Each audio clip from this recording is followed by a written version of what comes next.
Welcome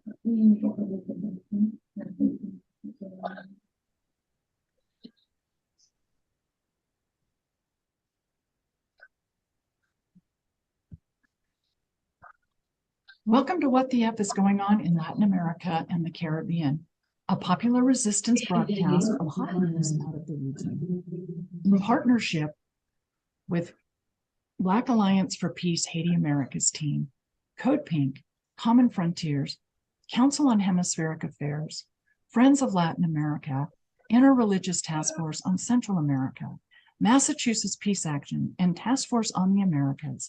We broadcast Thursdays at 4:30 p.m. Pacific, 7:30 p.m. Eastern, right here on YouTube Live, including channels for The Convo Couch, Popular Resistance, and Code Pink. Post-broadcast recordings can be found at Apple Podcasts, Spotify, Telegram, radindiemedia.com, and now under podcasts at popularresistance.org. Today's episode, National Strike, Day 40, a conversation with human rights activists in Peru. And before we start, I just want to make a special note to all of you that this episode is basically a follow-up conversation to our February 2nd episode with Peruvian activists Anahi, Durand, and Eliana, Carlin.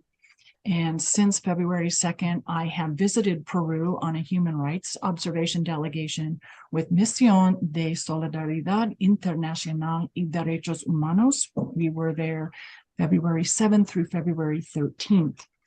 So we have two activists joining us from Peru, and I'm really, really excited for you to meet them.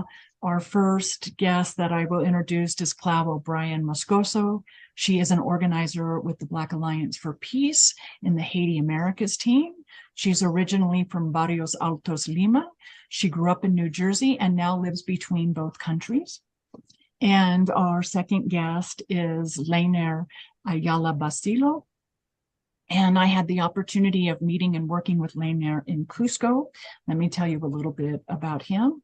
He works in the legal area of the organization Human Rights Without Borders, Cusco, Peru. It is a non-governmental organization that is part of the National Coordinator of Human Rights of Peru, which works in the defense and promotion and education of human rights in the region of Cusco. Also, the organization is carrying out legal processes related to the criminalization of protesters by state repression. And for me personally, that was a big reason that repression of protesters was a big incentive for our mission to go and witness the human rights violations in Peru. So before I start our conversation with our guests, I want to share just a very brief background introduction for all of you. And I have to say, Clau, this was taken from your Black Agenda article of 15 February, which for the audience, I will share the link in the notes, the program notes for you. So just briefly, because the February 2nd episode is in details everything that has unfolded in Peru since December 7th. We gave a very, very lengthy detailed timeline in that episode. So following up on that episode, here we go. On December 7th, 2022, a right-wing coup removed Peru's president, Pedro Castillo Terrones, from power.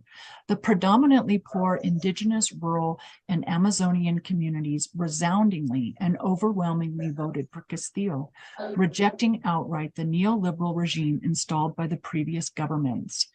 Violence not seen since the Alberto Fujimori dictatorship, 1990 through 2000, has been led by the Peruvian armed forces under orders of coup leader Dina Boluarte, the Fujimorista Fuerza Popular Party, and other political factions.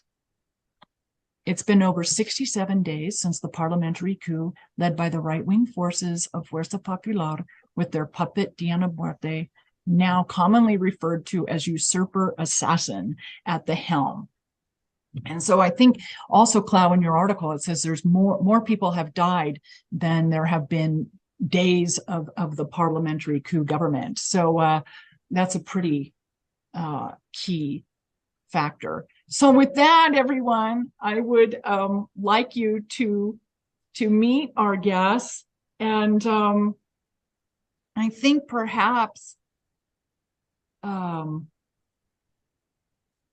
where should we start? I guess, let me just tell you a little bit about the delegation I was on, and then I would like Clau to talk to us about her experience, and then I'll have you meet Leyner as well, because I worked directly with him in Cusco, taking testimony from state oppressed victims.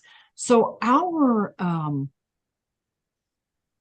the delegation that I was on was February 7th through 13th. It was organized in Argentina. So there were 19 of us, 18 Argentinians, and me being the sole representative of the United States. And we went specifically as civilians and not particularly affiliated with any organization, because we did not want to have any sort of political definition attached to us as individuals and attached to our work. So it was a very open, non-prejudiced observation. We started in Lima. We met with university students. I will mention at that particular meeting, the National Police were waiting for us to arrive. They sat across the street from the university the entire time we were inside. So that is, really clear what the, intention is. I will also mention, and Leyner and Clau can probably attest to that most of what we saw, most of what we heard, and most of what we saw was oppression by the national police force, not the actual military, national military. And I think this is an important point to make, because this is a model that's being used across the Americas to militarize the civilian police. So the militarization is occurring right down in local communities. And it also allows for governments to say their own military has not turned on the population. So the repression is happening right from the community level up with police. And we see this in the United States as well. It's a model being used across the Americas. So we did have that, that the police watching us while we were at the university. We did our initial press conference. This was San Marcos in Lima. We did meet with several agricultural cooperatives, took testimony from campesinos who were in from other provinces of Peru in Lima to protest, and to also meet with us and share their testimony. One thing that was profound that we participated in was a march on Thursday, the 9th, at Plaza 2 de Mayo. And there was, 1,000+ protesters. We were asked, our delegation was asked to join the protest, to provide basically, to hold the center and provide basically, I guess, what those of you in South America would call a primera línea. So if and when the police started to advance, shut down the protest, we could stand, all 19 of us, between the police and the protesters, and at least give them some freedom to freely leave. The protest got, as I said, maybe about 1,000 people, and maybe a half hour. And then at that point, the police did start to advance to break it up. So it's very, very clear that it does not matter if a protest is peaceful or not. The government and the police allow it to only get so large and to last so long before it is dispersed. Now, we did not, that particular evening, we didn't experience any armed fire, any tear gas, and we do believe, because of what we heard from protesters, that it was because of the delegation's presence, but it was very clear the police were not going to let it last for very long or let it get so big. After that, Friday, we broke into smaller groups and were sent throughout the country. I was sent with one other gentleman, an Argentine gentleman, Raul Juarez. He's actually a priest in Argentina, and we were sent to Cusco, which is where we worked with the Human Rights Without Borders organization, and we worked with Leyner there, and we did 2 days of testimony. And he was profoundly helpful in encouraging people to come and visit with us, share their stories, and allow us to formally take their testimony and all the evidence that each had collected, including, videos and photographs and hospital admittance forms and arrest forms, all that kind of data. So for me personally, it was a very, very intense trip. It was extraordinarily important to go. It is very, very clear that to me, and I think that Clau and Leyner will attest to that this is not just today in Peru, this is 500 years of colonialism, state oppression, oligarchy in Latin America and the Caribbean. It's a continuation. It is not anything new. And I think for me, that was the most profound and most difficult thing to accept, particularly when we had opportunities to speak with people of Andean, original people, as we say in Latin America, indigenous, as we would say in North America, was really profound. So with that, I'd like to have our two guests join the conversation. And maybe, Clau, we can start with you because you have been in Peru working with Black Alliance for Peace and Black Agenda Report. And why don't we start with your experiences and what you've been sharing via Black Agenda Report and Black Alliance for Peace. Thank you, everyone. Thank you for having me and for having this discussion, and for Eliana. I think the work that we both have been doing, and just human rights organizations and activists and independent press on the ground has been so important, because like you read from my article and then just everything we've been seeing, the human rights violations are happening daily. There's not a single day that there has not been a massacre, that there's not been one death, that there hasn't been a beating, that there hasn't been a disappearance. We've gotten videos from our comrades that are dressed in military garb, in helicopters, taken from Ayacucho. Who knows where they are? We still don't know the location of so many of our comrades. All we can say is that this, like you said, Terry, this has not changed one bit in 500 years. This is the same situation that has been going on. And I think largely because of that and because of President Castillo has been saying this the whole time since his election, since his campaign, right, has been saying no more poor people in a rich country. This is what motivated the vast majority of indigenous campesino Amazonian communities throughout, up and down all of Peru, in the north, central, and southern regions, the macro regiones, as we say, even in Lima, right? Like the poor regions of Lima overwhelmingly voted for Castillo, because we understand that our lands continue to be pillaged and raped. Just last year, Spanish company Repsol, petroleum company, there was a huge, it's almost just, I forget exactly what day it was, but almost exactly a year now, or a little bit over a year now. There was an oil spill off the coast due to, I believe it was a hurricane in Indonesia. So obviously the Pacific Ocean is vastly connected, right? Caused an oil spill that Repsol has yet to pay any of the taxes, any of the fines that they've gotten. And now under the coup regime, they've been forgiven all fines. So they no longer have to pay for the lives that are still, so many of our fishermen communities that used to live daily from the fish can no longer.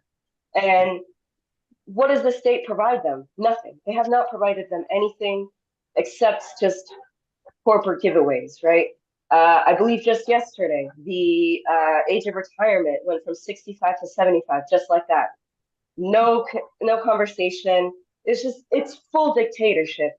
This does not this is not going to stop until we actually bring this down. And so a few weeks ago here in Lima, the Consejo Plurinacional de Tahuantinsuyo was formed, the Plurinational Council of Tahuantinsuyo. Right now, it's being the vast majority of the people that are involved are the social leaders, union leaders, delegations from the 25 regions throughout Peru. It's being organized predominantly from the southern and not just southern but outer regions of Lima, and collectives and auto self-forming coalitions and organizations are following the lead of our compañeros. So right now we're going through a moment of understanding and really sussing out through a lot of the infiltration of the organizations that have been happening.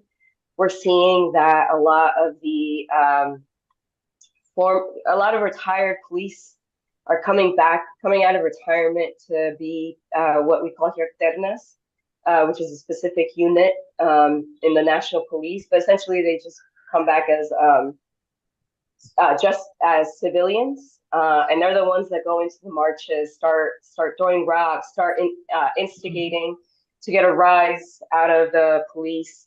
And that's when they start shooting tear gas or start shooting rubber bullets. So these infiltrators are basically used to provoke the police. They're agent provocateurs, right? Yeah. So in the U.S. they always talk about these outside infiltrators, right? Yeah. The struggle in Atlanta right now to stop Cop City, which Black Alliance for Peace is also deeply involved in. They use the same language, right? The protesters are terrorists. They are outside infiltrators. Who are these people coming into Atlanta? They don't talk about the rich Black misleadership class that buys up Atlanta, or which we call the comprador class. They don't talk about the private corporations, right? BlackRock, how much money do they have invested in Atlanta? And how much money is being invested to build that Cop City, right? Similar situation here, right? So they call us terrorists. They've never actually given any evidence to the fact that there's any financial institutions, or zero evidence has been given for this. But you see every single day the newspapers, terroristas, terucos, like constantly in these newspapers that were not being paid off during the Castillo administration now have been receiving their bonuses again in US dollars. So quickly going to work to spread propaganda for the coup regime. Let me ask you something, and Leyner, please feel free to comment on this as well. So, Clau, what I consistently heard in meetings in Lima and Cusco, both, the majority of the people that voted for Pedro Castillo, that want a change in government on all levels, are in the southern provinces. The southern part of Peru is lands rich in natural resources, lithium and water specifically, but other resources as well. The Boluarte government, when it took power December 7th, Dina said she would finish Castillo's term through 2026. That is now going to be through 2024. She tried, I understand, to have presidential elections December of 2023. The Congress nullified that, voted against it. So to me, and in listening to people who are watching their land be exploited, them pushed off, murdered to get off it, the current government, this coup government, now has basically until 2024 to privatize everything. Public infrastructure, public institutions, and natural resources. Basically, they have until 2024 to create a fully privatized, full neoliberal government and economy. And to me, that's very similar to what we saw in Honduras in 2009 and again in Bolivia in 2019.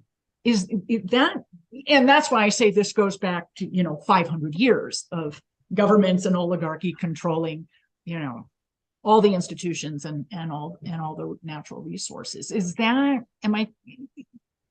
That's part, to me, a big part of what's 100%. Yeah, absolutely. So they've basically been waiting 3 decades since the end of the Fujimori dictatorship, patiently waiting on the sidelines, getting a wish list ready of all of the things that they're going to do once in power. And since December 7th have been one by one unleashing every single thing. So the 93 Fujimori dictatorship by law privatizes our resources, our infrastructure, absolutely everything you can think of. Like a lot Chile. Of people on the ground here, exactly like Chile, but even with Chile, they did not privatize the copper. Here they did. Here they absolutely privatized everything, right? So even with Chile, right, I'm not by any means. With the Pinochet constitution. with the Pinochet constitution, right? So that's one thing that people on the ground say here. Like even Pinochet was not as tyrannical as Fujimori, right? And so I believe it was just a few years ago that one of the which is projected to be one of the largest reserves of lithium in the world was found in Puno, in the southernmost region, which is closely connected. They're neighbors with Bolivia, and so have seen since 2005 what a government for the people can actually achieve for the people with the nationalization, industrialization of their natural resources, and those profits or all that income coming in from those resources going to the community, going to healthcare, going to infrastructure, going to education, things that here, especially people in Puno, don't have. They look to their neighbors and they're like, so we can have it like that because we are very similar, right? And these are, and especially in Puno, it's very much an Aymara community, though not entirely. So they see what their brothers have struggled for and what they've actually been able to achieve and continue to achieve. Once there is a government in power that actually serves the interests and needs of the people. So that is exactly, a lot of the state contracts, the contratos de leyes, are set to expire later at the end of this year in 2023, which is exactly why the coup happened when it had to happen. Lisa Kenna understood, Southcom Commander General Laura Richardson, they all understood exactly what needed to take place so that after 30 years of the contracts that Fujimori first installed, that they would continue those same contracts even under even harsher neoliberal policies than the first time around. So that's exactly right. This is that, on paper, the Fujimori dictatorship ended, nothing has changed. So thank you, Clau. So Leyner, let's talk about how all of this is affecting the people in your community. And, with all right, Terry. Thank you very much for the invitation. And above all, I want to thank you for using this international media and caring about the critical human rights situation in my country. In my region of Cusco, we have a vulnerable population whose human rights have been violated by the largest companies in the world, as Klaus said. We have the mining, large extractive mining industry. We also have labor, which imports and exports hydrocarbons. We must bear in mind that these territories, according to Amnesty International's records, more than 70 or 80% of the population lives with these chemicals in their bodies. So that's how far that we have gone. So our state is to the point of segregating, being selective and criminalizing people for simply reporting these facts. So this is, as Clau says, that we are living with a dictatorship in which just a few people want to impose themselves on the population. And even more so, there are some people who are experiencing this criminalization and persecution, not only from the state, but also from these large mining companies. They are trying to criminalize this by applying complaints, 200,000 souls imposed on people as fines in the case of someone. And when we defend these people, they criminalize Oscar Mario Huanca to 2012. And during the judicial decision, they began to say that the procedure is from ICA. Just imagine the level of prosecution imposed on human rights defenders in my community. These are people who live off of agriculture and not just mining, people who identify themselves as original peoples or indigenous peoples. These people are tired of this repression. It's not something new now. And it's not just from the time of the Fujimori dictatorship, but they have lived in complete neglect and oblivion for 500 years. And these people, from their different committees and platforms and their grassroots organizations, have come out to demonstrate against the violence, the repression, and defenseless situation in which they've been left by the state. And fascism has been a strong line of their argues, and they point to places with the interior, Ayacucho, Puno, Cusco, where I am.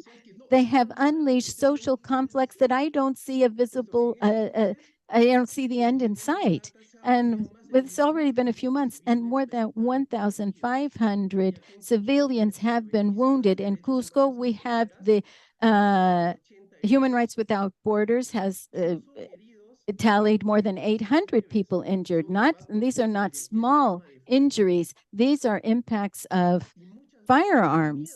And often they're afraid to go to the hospital because they get separated and discriminated against in the hospitals. What is happening now is that when they show up at the hospital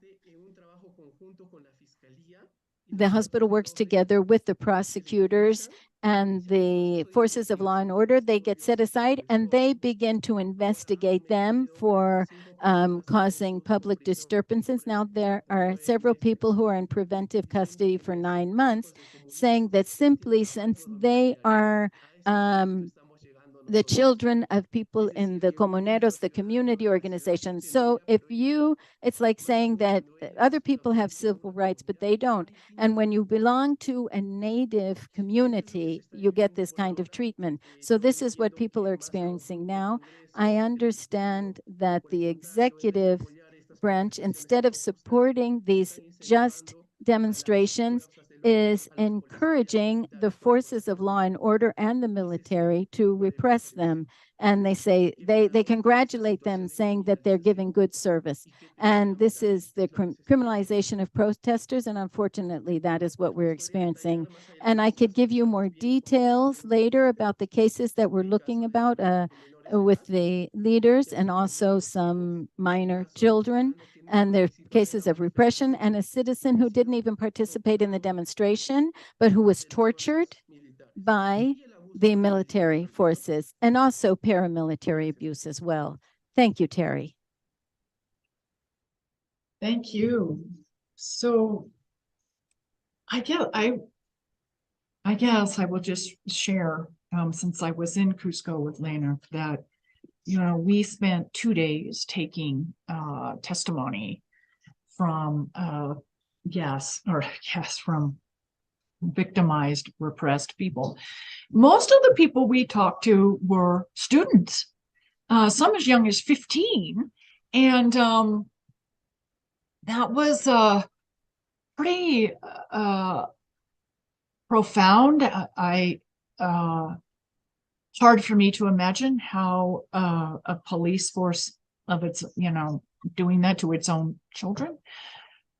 And we also, it was very, very clear, and Clau, this goes back to the whole neoliberal project, I think, was very, very clear that anyone who is even one step to the left of center, or even centrist, is considered a threat to the state, a terrorist, a communist, and there's just a complete attempt to shut down all those voices.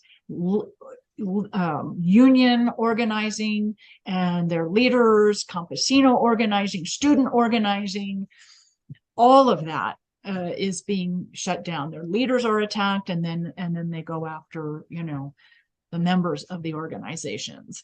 And we specifically saw that in Cusco with a student organization.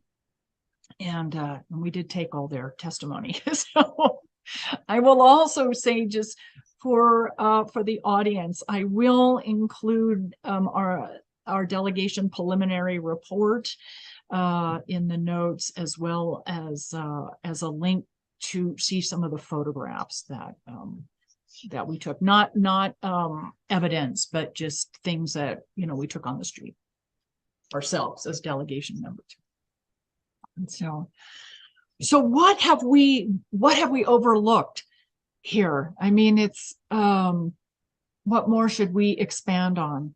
I mean, the state oppression is enormous. You know, there's one thing I should mention about that with state oppression, because there is a national state of emergency in place. And for some people, you won't overtly see the oppression and the disruption. For example, when we used the airport in Lima, and then I also used the one in Cusco, you can no longer drive in to the airports. They're controlled by the military. Whoever takes you to the airport drops you at the curb on the carretera in front.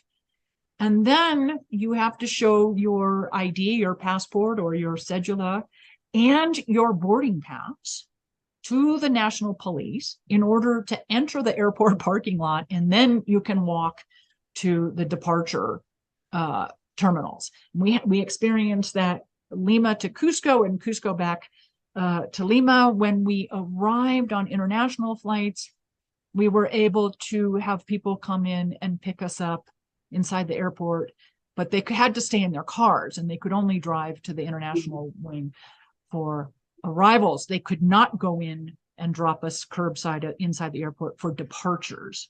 So, I mean, that's just one, you know, you kind of look at that as one small thing, but it also is huge in this, you know, in the military control of the country at this moment.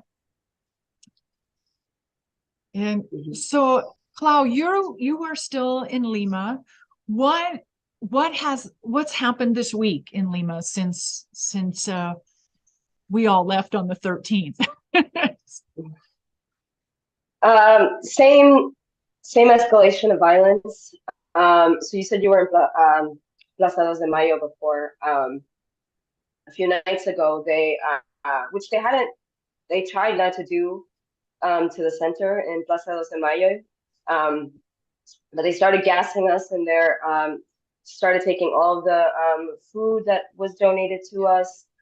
Immediately started arresting people using batons, and started shooting the rubber bullets. So that's an escalation of violence has been happening. What also has been happening is more reports have been coming out of the massacres in Ayacucho, and various reports in Arequipa and in Puno, right? And I'm sure more reports are going to keep coming out in Cusco. I'm sure there have been reports that are coming out, and video reports. Next week I'll be traveling to Puno with some of the delegations from with the Consejo Peru-National. And we'll also be filming, taking accounts. I've been making some videos to start distributing immediately. And but so a lot where of can what the audience find your happening, videos? Where can the audience find your reporting? Why don't you yeah, share that? you can find the reporting that I've been posting. Absolutely. Thank you. So you can find the reporting that I've just been posting independently on my Twitter account. It's @Violin's Ghost. And Black I'll put Alliance that in for the Peace program also notes. republishes everything. Okay. Thank you. Black Alliance for Peace has been republishing absolutely everything. So if you can't find it on my own, they'll absolutely have everything that I've been posting. So yeah, so next week we travel to Puno. And we'll see.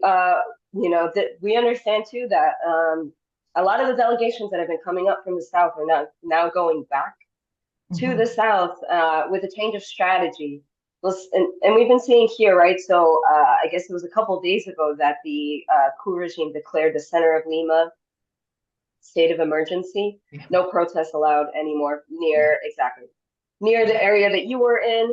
And I have to say, I was right behind you guys while you when you had that line with the rest of the delegation. I was filming you guys as we were being corralled out. A couple streets down on Hiron Lampa, they did start tear gassing people there because there was no international delegation. Yeah, we heard that. We heard them launch the canisters. Yeah, absolutely. They didn't want to do it in front of international press or the cameras, but they had no problem doing it a few streets down the road. We've gotten a couple reports coming in from folks that day that people were injured, and as a compañero Leyner was saying, one of the compañeras I met here, who's originally from Ayacucho and migrated to Lima for the educational opportunities for her children, but has been saying, I think she's only been here for a couple of years now, but when we were talking, she was just crying the whole time about how much racism she has experienced here since coming, and she's seeing that there's her family is just, they're not advancing in any way, right? Even though her son is able to take certain classes and everything like that, these are opportunities. Oh, I lost your audio. No. There, you're back, I think. Okay, Yeah, perfect. Okay, so she was just explaining to me how bad things have been here since she's gotten here, and that a few weeks ago she had gotten hit with a road bullet, and she tried to go to the hospital, but they, like compañero Leyner was saying, the Fiscalía, the essentially prosecution here, already started making denouncements, right? They opened up an investigation against her, so she had to leave and try to get healthcare elsewhere, right? So this is something we've been seeing with a lot of our compañeros. They don't go to the hospital, but we try to get independent medical brigades or really any first aid to try to help them outside of the hospitals because they don't want to go through an investigation. Just carrying a placard in the middle of the street should not carry a death sentence. But this is what's been happening to our people. Thankfully, and this is great news that I can actually report out. One of the compañeros from Moncavelica who was shot at with a tear canister to his head, who had been in the ICU for the past few weeks since January 28th. He actually finally woke up yesterday. He's not speaking, but slowly we're all very much hoping and behind our compañero that he will actually recover, and he will be speaking about what happened that day. That was the same night on January 28th that our compañero Victor was killed and shot at close range from the National Police. That same night, we had several injuries. In Rolando's case, he was in the ICU and in a coma, but thankfully, like I said, he just woke up. So that's something that we've been celebrating the past couple of days. But yeah, that's the repression continues, and also too, yeah, like you were saying, right with the airports, the military is there and asking everyone for IDs. There is the Escuadrón Verde here, which is a part of the National Police as well. So anywhere you're in the center, anytime you're in the center, they see you and feel like asking you for your IDs, you just have to give it to them. No questions asked, right? So certainly the multiple meetings that we've had, where you guys had the press conference as well. Every time people start leaving and they look like they're not from Lima, they get asked for their IDs. So they definitely and they have, look like have they're not tracked this down. from Lima because they're not white, quote unquote. Because they're not white. It's exactly. that racial profile. I mean, it is overt racial profiling. Exactly. If you have any sort of indigenous features, yeah, your point. We saw that directly. It's particularly in Cusco, we saw that directly. Yeah. So everyone, I want to really I want to give a huge shout out to our interpreter today, Jill Clark-Gollub, who so graciously has donated her time. She can stay with us for about 5 more minutes. So I would, while we have her here, Leyner, is there anything that you want to add in a couple minutes? Bueno. Sí, rápido, ¿no? Yes, very quickly. This discrimination and racism has become a line in the demonstrations, and furthermore, it has convened gotten these demonstrations to be larger in a certain way, because in the peace marches, we proved the discrimination and segregation here in Cusco, even more for the original peoples who came to work, some who came to work with the police. They detained 10 people and they're investigating them for rioting and for disturbing and obstructing the public way. So there's a line of stigmatization and normalization of this behavior. And we, within a rule of law, should not allow this. This is why my request for you in the international media is to publicize this, because that's a great alternative for getting out of this conflict that we're experiencing. Now, the people who hold power are judge and jury. That's a great problem we have in our region, particularly in the South. And thank you very much, Terry. And I also thank Jill, the interpreter. I know that there's much more that we would like to discuss, but this has been an interesting session, and I hope we get to do this again. A warm embrace to all. Thank you, Leyner. And I just remind the audience that Leyner's driving us, joined us live from Cusco, Peru, and Clau is in Lima. Leyner mentioned normalization, and that's so true. The normalization of the violence, the normalization of the racism, 500 years of normalization of this attitude and behavior. And it's so overt.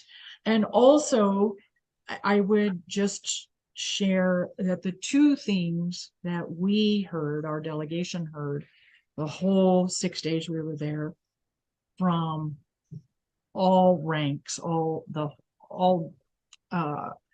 factions of protesters: don't abandon us. And also, as Leyner has said, get the news out into the international community. There is state and control of the media and private, or, as in the United States, the major media outlets are owned by private individuals and corporations, and they, of course, are all have a right-wing narrative. And so that is a big part of what we are attempting to do today. So I want to thank both of you so much for making time to join us. You are both so busy doing great work, and we will continue to uplift your work and your voices. And I hope you can join us again. We can keep, following up on what is happening in Peru. And so, just for the audience, I want to remind you that Clau O'Brien Moscoso is with Black Alliance for Peace. You can follow her on Twitter. I'll share her Twitter handle. And as she said, you can follow her through Black Alliance for Peace on their website. Black Alliance for Peace is also, I'll remind all of you, a broadcast partner of this program. So we're honored to have one of their members with us today. And then Leyner, of course, is in Cusco working with Human Rights Without Borders, and you will see a good part of his work in our delegation preliminary report, which I will also put that link in the program notes. It is currently in Spanish. For those of you who are English only, for the time being, please translate via DeepL, and we are working on an English version of the report, but we just returned on the 13th, 14th, and wanted to get the information to the international community ASAP. So right now it is Spanish only, but we all want the world to see it. So I'll just remind the audience, you've been watching What the F is Going On in Latin America and the Caribbean. We are a popular resistance broadcast. You can catch us on YouTube every Thursday, 7:30 p.m. Eastern. YouTube channels include the Convo Couch, Code Pink Action, and Popular Resistance org. Post-broadcast recordings can be found on Apple Podcasts, Spotify, or wherever you get your podcasts. So thank you, everyone, for joining us this week. And thank you again to our guests. And a huge thank you to Jill Clark-Gollub for her interpretation today. So we'll see you all next week. Thank you so much.